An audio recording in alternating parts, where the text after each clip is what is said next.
La réalité de l'ouest de l'île, c'est une migration adolescente complètement hallucinante. On a un total de 45 000 jeunes.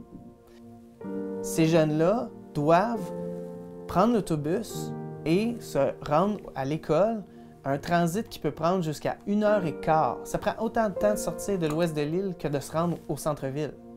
À cause justement de la structure des routes, ça fait en sorte que c'est hyper difficile de se rendre à l'école pour un jeune. Donc, oubliez ça, la participation à la vie parascolaire, à moins d'avoir un parent avec une voiture.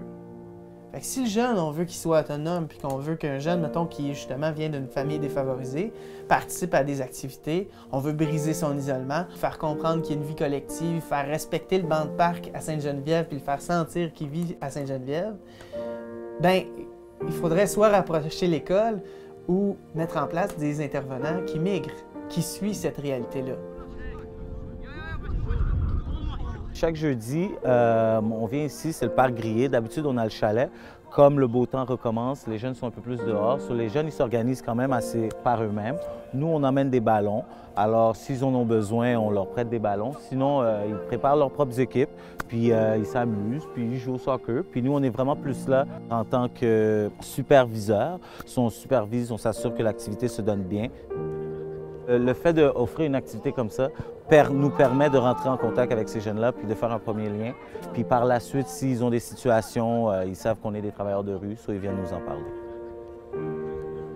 On est présent dans leur quotidien, on est là, ils savent qu'ils peuvent compter sur nous, mais j'aurais pas pensé plus. Puis il y a quelques semaines de ça, j'ai reçu une lettre, un témoignage d'une jeune fille qui quelque part explique pas que je lui ai sauvé la vie, mais disons qu'un soir elle voulait se donner la mort, puis je suis allée à sa rencontre alors que je la connaissais pas. Et ben quelque part ça lui a fait vraiment beaucoup de bien, puis elle a même témoigné en disant que j'étais un petit peu son ange, et j'ai l'impression qu'on a beaucoup plus d'impact qu'on pense auprès des jeunes. Pour moi, d'outiller les jeunes à communiquer puis à être capable de dire ce qu'ils pensent, c'est de leur donner le répit nécessaire pour pouvoir se reprendre en main, pour pouvoir être capable d'être eux-mêmes. Dans une autre vie, je faisais du skateboard. La chose qu'on apprend avec le skate, c'est que c'est pas facile d'atteindre son objectif, mais qu'à force d'essayer, on y arrive. C'est un peu à cause de ça qu'aujourd'hui, je suis entrepreneur, là.